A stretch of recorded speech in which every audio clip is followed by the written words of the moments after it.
하나님은 일하시는 하나님이십니다.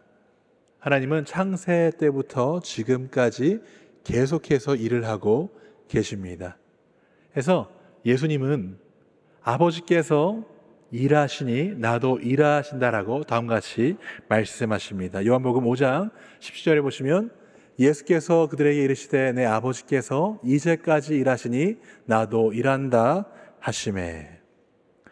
사실 우리가 일, 노동, 직업 이것을 생각할 때 때로는 고된 것이 있기 때문에 일하는 것을 필요악이라고 생각하는 그런 경우가 있습니다. 필요악이라고 하는 것은 힘들고 하고 싶지 않은데 어쩔 수 없이 하는 것, 그것을 필요악이라고 이야기를 합니다. 성경에 보면 그도 그럴 것이 창세기 3장에 보시면 아담이 죄를 짓죠. 그리고 하나님께서는 그 죄에 대한 벌로 노동의 고통, 노동의 수고를 더하시는 것을 우리는 성경을 통해 보게 됩니다. 그렇다고 해서 일하는 것이 죄의 결과는 아닙니다. 왜냐하면 우리가 성경을 보면 일을 만드신 분, 그리고 일을 하시는 분이 하나님이시라는 것을 우리는 성경을 통해 발견하기 때문이죠. 그래서 하나님께서 구약에 세상을 창조하셨을 때 하나님의 모습은 정원사의 모습이셨습니다. 가드너시죠. 그리고 신약 성경에 보면 예수님은 몫으로 이 땅에 오셔서 일을 하신 것을 우리는 성경을 통해 확인하게 됩니다. 하나님은 일을 만드시고 일을 사랑하시고 그리고 그 일을 인간에게 동일하게 주십니다. 우리 창세기 2장 15절에 보시면 여호와 하나님이 그 사람을 이끌어 에덴 동산에 두어 그것을 경작하며 지키게 하시고, 하나님은 사람을 창조하신 이후에 하나님께서 만드신 에덴 동산을 사람에게 맡기시고 그것을 경작하게 하십니다. 경작하게 하셨다. cultivate. 이 단어에서 파생되는 것이 바로 문화, culture입니다. 그래서 하나님은 사람에게 일을 위임하시고 그 일을 통해서 하나님의 공의, 하나님의 문화가 이 땅에 꽃피우도록 하십니다. 그래서 우리는 하나님께서 사람에게 일을 주신 이 장면을 가지고 culture mandate, 문화 명령이라고 그렇게 이름을 붙입니다. 우리가 이 모든 것들을 종합해 본다면 우리는 두 가지로 일하는 것에 대해서 결론을 지을 수 있습니다. 일은 하나님께서 우리 사람에게 주신 선물이다. 두 번째는 하나님께서 하나님의 뜻을 우리 가운데 성취하시기 위해서 주신 동역의 통로라는 사실입니다. 그렇게 우리가 직업에 대해서 바른 관점을 가질 때 우리는 하나님께서 주신 이 직업을 내가 어떤 일을 하든지 간에 자랑스럽게 하나님께 주신 천직으로 여기고 그 일들을 감당할 수 있는 것입니다. 우리 예수님은 이 일을 완수하심으로 하나님께 영광이 되셨죠. 그래서 요한복음 17장 4절에 보시면 아버지께서 내게 하라고 주신 일을 내가 이루어 아버지를 이 세상에서 영화롭게 하였사오니, 예수님은 하나님께서 주신 그 일을 온전히 이루어 하나님을 영화롭게 하셨습니다. 그래서 우리 삶 가운데 하나님을 영화롭게 하는 것, 그 중에 가장 중요한 한 가지는 하나님께서 나에게 주신 일을 통해서, 노동을 통해서, 직업을 통해서 온전하게 그 일을 완수함으로 하나님께 영광을 올려 드리는 것입니다.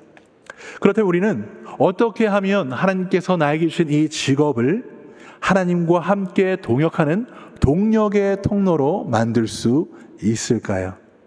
첫 번째, 우리에게는 소명의식이 있어야 합니다. 오늘 우리가 보는 본문은 하나님께서 이스라엘 백성들에게 성막을 만들게 하시는 장면입니다. 하나님 먼저 이스라엘 백성들에게 법을 주시죠. 하나님의 법을 주셔서 그 법 위에 이스라엘 공동체가 서게 하십니다. 모든 나라는 헌법이 있죠. 그 법 위에 나라의 근간이 서는 것입니다. 하나님께서는 율법을 주시고 이제 성막, 성소를 짓게 하십니다. 성막은 거룩한 곳이고 하나님께서 머무시는 곳이죠. 하나님이 이 성막을 짓게 하심으로 이스라엘 공동체가 성막을 중심으로 살게 하십니다.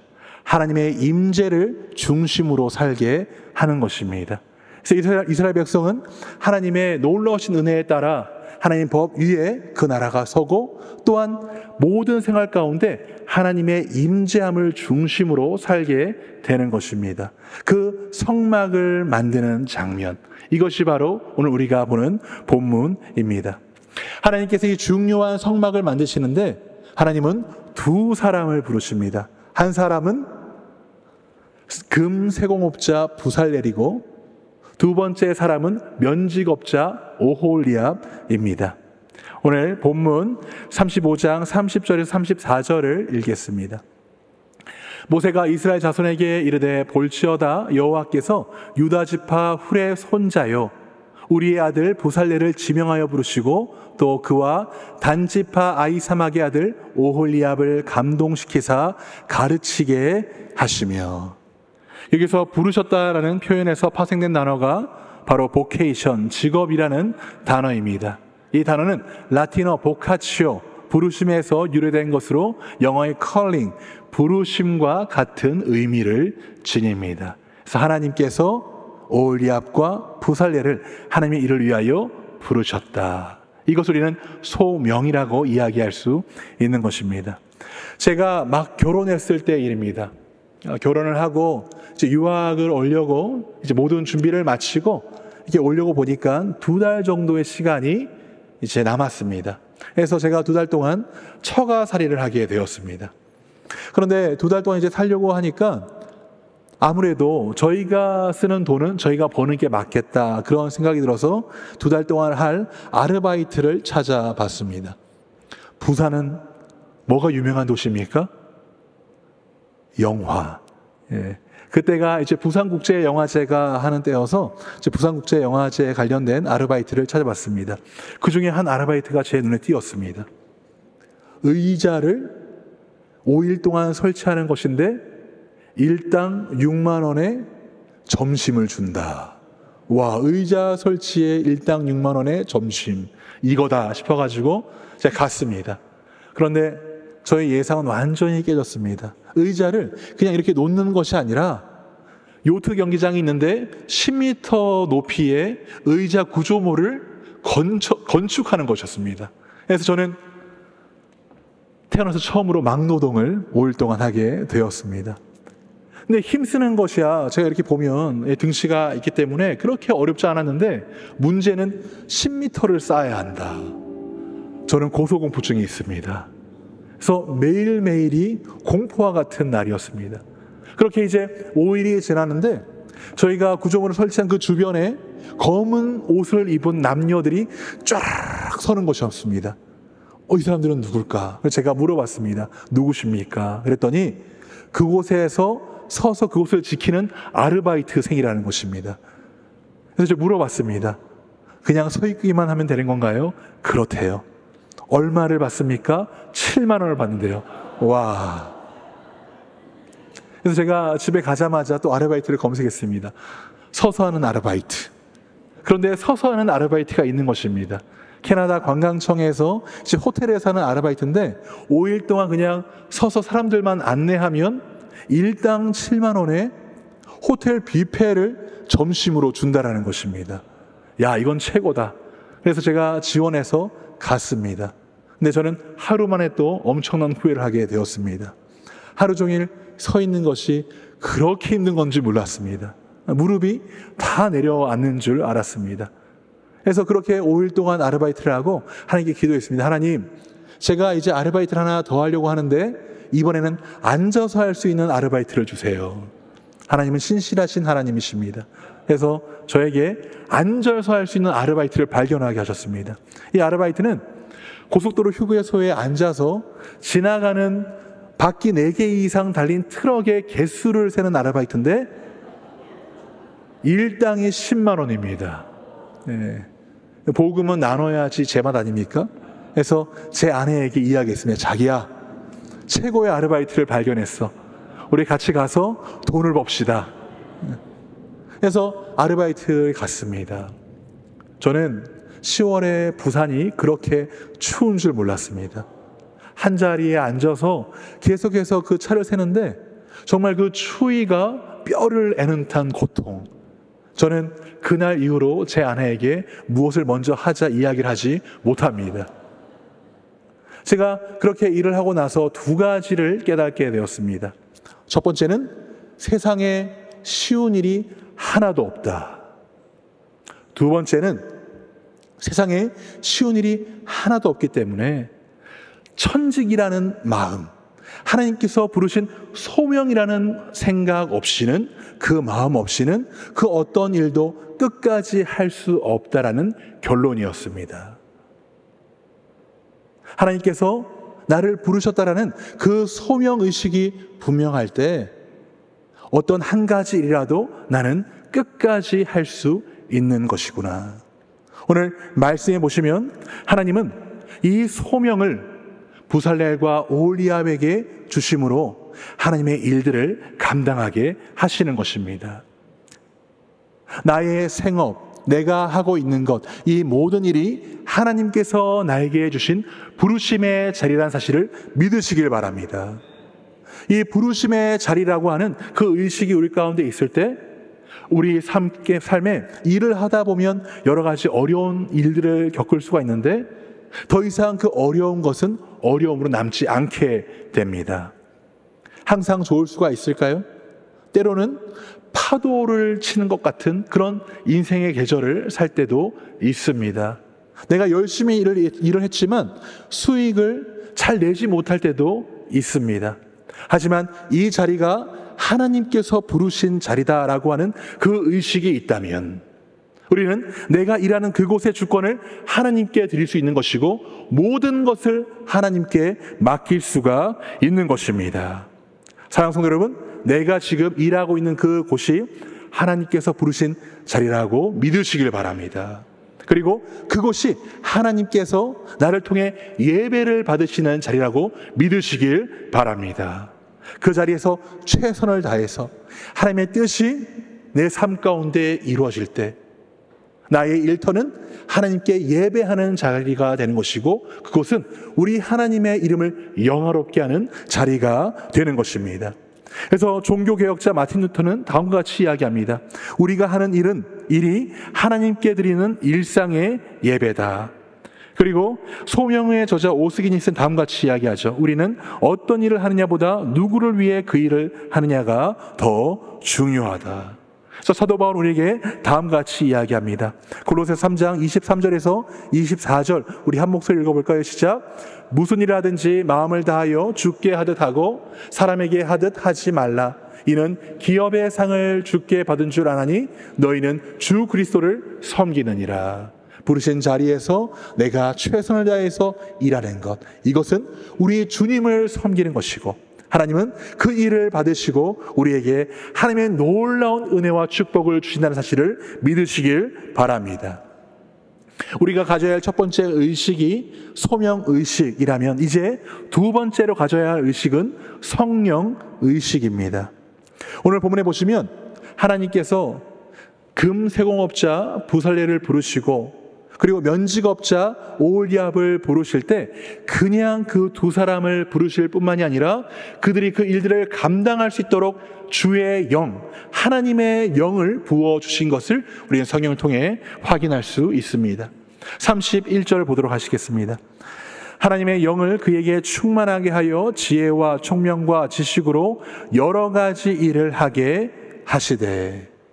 하나님의 영은 성령을 뜻하는 것입니다. 오홀리압과 부살렐에게 하나님은 성령을 더하심으로 그들에게 지혜를 더하시고 지식을 더하시고 총명을 더하심으로 하나님께서 맡기신 일들을 감당하게 하시는 것입니다. 성령의식이란 성령께서 나와 함께 하신다는 인식과 그분의 임재와 인도하심에 민감하게 반응하며 살아가는 삶의 태도를 뜻하는 것입니다. 세계가 다 하나님께 속하였죠. 우리가 일하는 것에 대해서 한 가지 잘못된 인식을 가지고 있는 것이 이분법적 사고를 가지고 있는 것입니다.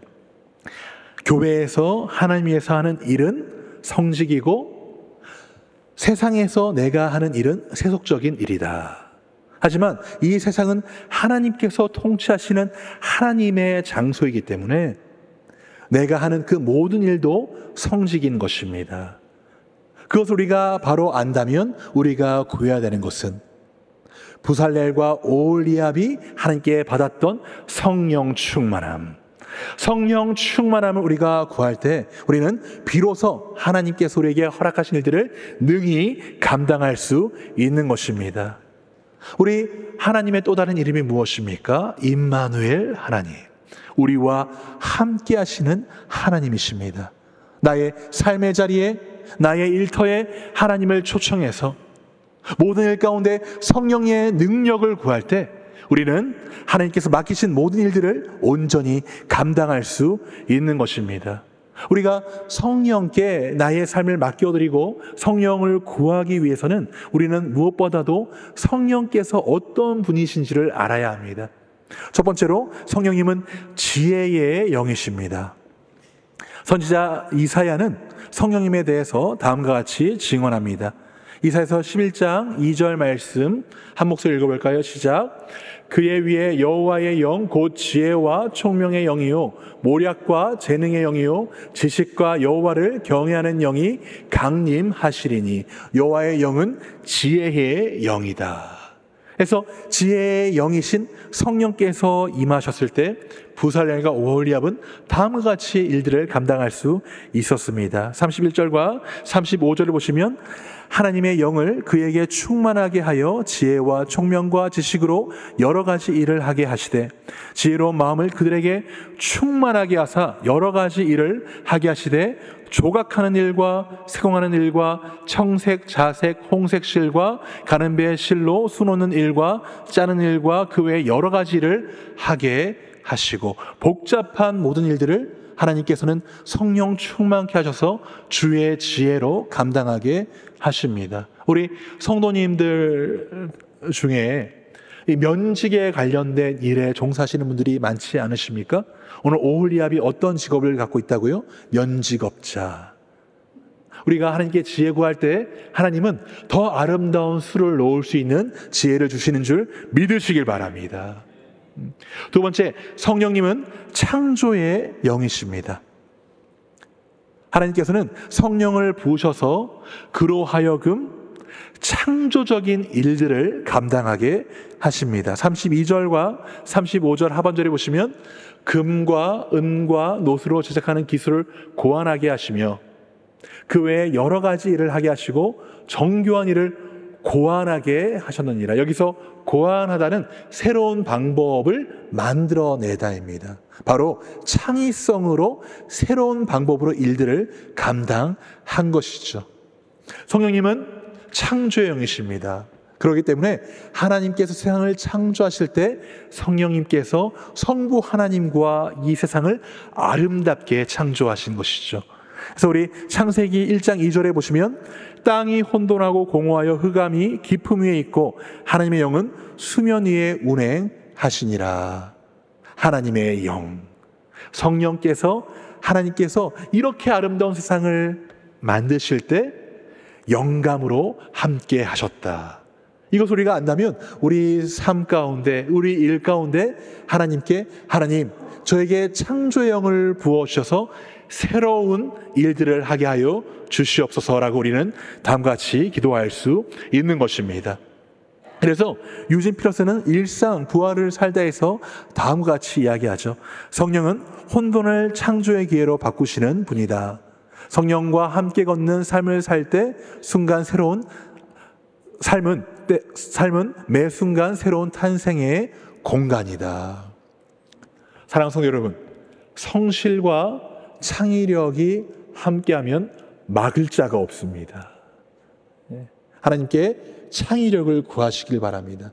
뭔가 새로운 일을 개발하신 분들이 계시다면 하나님께 하나님 성령을 충만케 하셔서 저로 하여금 새로운 것들을 보게 하여 주시옵소서. 하나님 저에게 새로운 영감을 더하여 주시옵소서. 그렇게 했을 때 하나님께서는 내 일 가운데 새로움을 더하실 줄 믿으시길 바랍니다. 세 번째, 성령님은 재능의 영이십니다. 재능은 무엇인가를 더 잘할 수 있는 능력을 뜻합니다. 재능에 노력이 더하면 그 일에 우리는 공교한 실력을 가질 수 있습니다. 오늘 본문 31절을 우리 NLT 성경으로 보시면 성령께서 그의 영을 부어주실 때 그들이 지혜를 얻을 뿐만이 아니라 ability and expertise, 재능과 그리고 전문성을 갖게 된 것을 우리는 성경을 통해 발견하게 됩니다. 사랑하는 성도 여러분, 우리가 일 가운데 성공하려면 무엇보다도 능숙함이 있어야 합니다. 손의 능숙함, 또한 정확한 판단력, 이런 것들이 있을 때 우리는 그 일들을 잘 완수할 수 있습니다. 근데 오늘 성경에 보시면 우리 성령님께서는 우리에게 능력을 주실 뿐만이 아니라 expertise, 전문성도 더하신다. 우리가 성령님께 능력을 구할 때 하나님은 우리 일 가운데 더 정교한 전문성을 더하실 줄 믿으시길 바랍니다. 네 번째로 성령님은 연합의 영이십니다. 우리 일할 때 가장 어려운 부분이 어떤 부분입니까? 바로 관계죠. 특별히 우리 비즈니스를 하다 보면 남편과 아내가 함께 할 때가 있습니다. 남편과 아내가 함께 비즈니스 하는 거 정말 쉽지가 않습니다. 저희 아버지가 예편하시고 군에서 예편하시고 식당을 하셨는데 그때 아버지 어머니 함께 일하셨는데 더 이상 이야기하지 않겠습니다. 이렇듯 이 관계에 어려움이 있죠. 우리 사장님들은 직원 때문에 힘들다 하고 직원들은 우리 사장님 때문에 힘들다고 하고 그리고 또 직장 다니시는 분들은 내 동료 때문에 힘들다 하고 이것이 우리 삶의 현장 아닙니까? 그런데 성령님께서 함께 하실 때 우리가 일하는 곳은 연합할 수 있습니다. 왜냐하면 성령님은 연합의 영이시기 때문이죠. 오늘 말씀 보시면 출애굽기 35장 34절에 35절을 보시면 또 그와 단지파 아히사막의 아들 오홀리압을 감동시키사 가르치게 하시며 지혜로운 마음을 그들에게 충만하게 하사. 성막은요 아주 큽니다.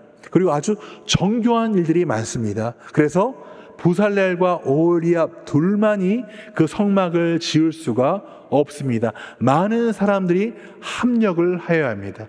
하나님께서는 오홀리압과 부살렐에게 성령을 더하시고 연합의 영을 더하여 주셔서 많은 사람들이 그 일에 동참하게 하시고 그들로 하여금 가르치게 하셔서 합력해서 이 일을 이루시게 하십니다. 혹시 일하는 가운데 직장에서 일터에서 관계의 문제로 어려우신 분들이 계십니까? 그렇다면 성령님께 기도하시기 바랍니다. 하나님, 이곳 가운데 주의 영이 충만하게 하심으로 하나님 연합하게 하여 주시옵소서. 하나님, 제 마음을 감동시켜서 하나님 상대방을 더 이해할 수 있는 마음을 허락하여 주시고 작은 예수로 살아가게 하여 주셔서 하나님 저로 말미암아 우리 공동체 나의 조직이 하나 되게 하여 주시옵소서. 우리가 그렇게 기도하며 나아갈 때 하나님은 성령을 충만하게 하사 내가 있는 곳이 연합하게 하셔서 주의 일을 이루게 하십니다. 사랑하는 성도 여러분, 성령님은 지혜의 영이시고 능력의 영이시고 창조의 영이시고 연합의 영이십니다. 우리가 이 사실을 안다면 우리 일터에 성령님을 구하지 않는 것, 우리가 과연 그렇게 할 수 있을까요? 그건 너무 바보 같은 일이죠. 우리가 성령께서 누구신지를 분명하게 안다면 우리는 어느 순간에도 우리 성령님을 초청하고 성령 충만함을 하나님께 구함으로 말미암아 내가 일하는 그곳이 하나님께서 일하시는 곳으로 만들 수 있는 것입니다. 1989년도 2월 24일 날 하와이 호로룰루 공항에서 유나이티드 에어라인 811 항공기가 뉴질랜드를 향해서 이륙을 하였습니다. 이륙한 지 시간이 얼마 되지 않았을 때 이 항공기가 22,000피트 상공에 이르렀을 때쯤 화물칸의 사고로 인해서 구멍이 났습니다. 그 구멍으로 9명의 승객이 빨려 나갔습니다.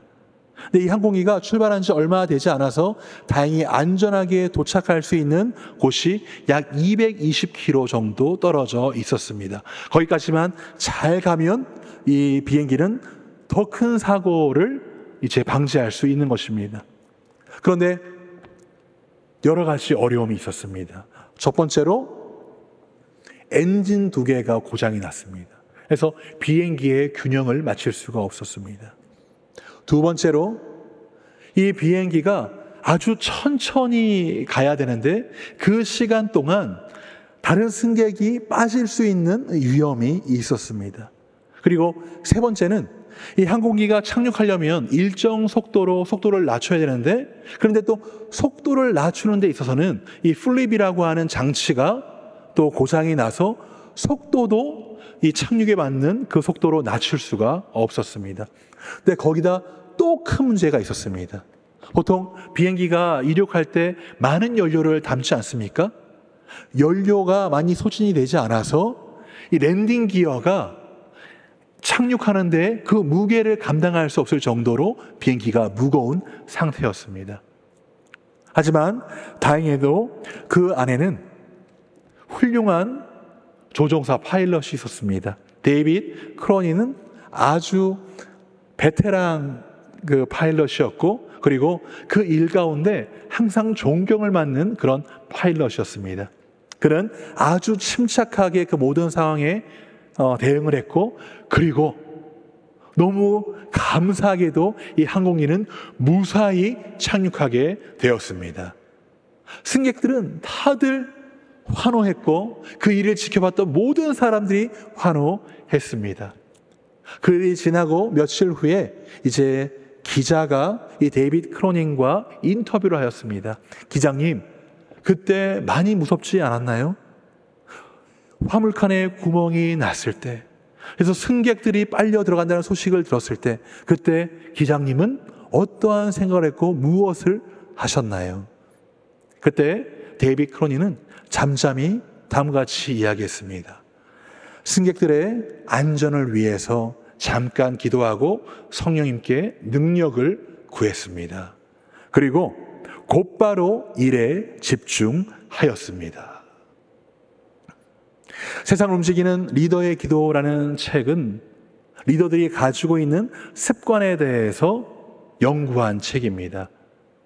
이 책에서 수많은 리더들이 공통점으로 자신의 삶의 프라이어리티를 꼽는 것이 있습니다. 바로 그것이 기도입니다. 수많은 일이 있고 수많은 일정이 있다고 하더라도 저는 먼저 기도합니다. 하나님의 도우심 없이는 저는 아무것도 아닙니다. 그래서 기도합니다. 사랑하는 성도 여러분, 하나님께서 우리에게 우리만이 할 수 있는, 그리고 하나님께서 영광받기 원하시는 그 일을 허락하셨습니다. 그 부르심의 자리에서 우리는 최선을 다해야죠. 근데 최선을 다한다고 그 일을 우리가 하는 데 있어서 완벽하게 할 수 있습니까? 우리는 항상 부족합니다. 그럴 때 우리가 성령님을 의지하고 성령님을 초청하고 그리고 나의 모든 일을 하나님께 맡겨드릴 때 우리 성령 하나님께서는 나의 부족한 부분들을 채우시고 그 일을 통하여서 하나님께서 영광을 받으시는 것입니다. 하나님은 우리를 부르신 자리로 다시 보내십니다. 우리 예수님께서 이 땅에 오셔서 궁극적으로 하신 일은 십자가를 지신 일이죠. 그 십자가를 통해서 우리는 예수 그리스도를 믿음으로 말미암아 하나님의 자녀가 되고 우리에게는 성령님께서 거하십니다. 우리 예수님께서 부활하신 이후에 제자들에게 나타나셔서 예수님은 다음과 같은 말씀을 하셨습니다. 요한복음 20장 21절에 보시면 함께 읽어볼까요? 시작. 예수께서 또 이르시되 너희에게 평강이 있을지어다. 아버지께서 나를 보내신 것 같이 나도 너희를 보내노라. 이를 완수하신 예수님께서 제자들에게 나타나셔서 하셨던 말씀, 아버지께서 나를 보내신 것 같이 나도 너희를 보내노라. 우리 예수님은 동일하게 우리에게 말씀하십니다. 아버지께서 나를 보내신 것 같이 너희를 그 삶의 현장으로 일터로 나도 너희를 보내노라. 그리고 하나님께서는 우리에게 하나님 나라를 맡겨주시죠. 우리 예수님께서 하나님의 뜻을 이루어서 십자가를 통하여 영혼 구원을 이루셨던 것처럼 하나님께서는 우리의 일터를 통하여서 사람들이 우리의 삶을 통해 예수님을 믿기 원하시고 또한 그 삶의 현장에 하나님의 나라가 확장되는 그곳이 되기를 우리 주님은 원하십니다. 우리 하나님께서 우리에게 주시는 약속이 있죠. 너희는 먼저 그의 나라와 그의 의를 구하라. 그리하면 이 모든 것을 너에게 더하시리라. 사랑하는 성도 여러분, 우리가 우리 하나님의 이 명령, 나를 보내시는 그 자리로 우리가 소명의식을 가지고 나아가고 그리고 성령을 의지함으로 그 일들을 감당할 때 우리의 일터는 하나님께서 동역하시는 곳이 되고 하나님의 뜻이 이루어지는 곳이 됩니다. 그러면 하나님은 우리에게 필요한 모든 것을 이루어 주신 줄 믿으시길 바랍니다. 요즘 우리가 살아가는 이 시대, 이 시기 한 치 앞도 예측할 수 없는 시기죠. 이럴 때 우리가 의지해야 되는 것은 성령님의 도우심입니다. 그리고 이 자리가 하나님께서 나를 부르신 자리라는 확신입니다. 그렇기 때문에 내가 지금 힘들다고 할지라도 부르신 이 자리에서 최선을 다해 하나님 위하여 일을 하면 하나님께서 나에게 부족한 모든 것들을 채우시고 결국은 하나님의 축복을 이루실 것이라는 그 믿음, 그 믿음을 가지고 우리는 매일 승리할 수 있는 것입니다. 우리 예수님께서 아버지께서 나를 보내신 것 같이 나도 너희를 보내노라 하시며 주신 말씀이 있습니다. 평강이 너희에게 있을지어다. 사랑하는 성도 여러분, 하나님께서 부르신 그 자리에서 소명의식을 가지고 오늘 하루도 한 주간도 떳떳하게 용기를 가지고 살아가시길 바랍니다. 그리고 성령의식을 가지고 성령님께 도우심을 구하며 하나님께 살아가신 일들을 감당하시기를 주님의 이름으로 축원드립니다. 함께 기도하시겠습니다.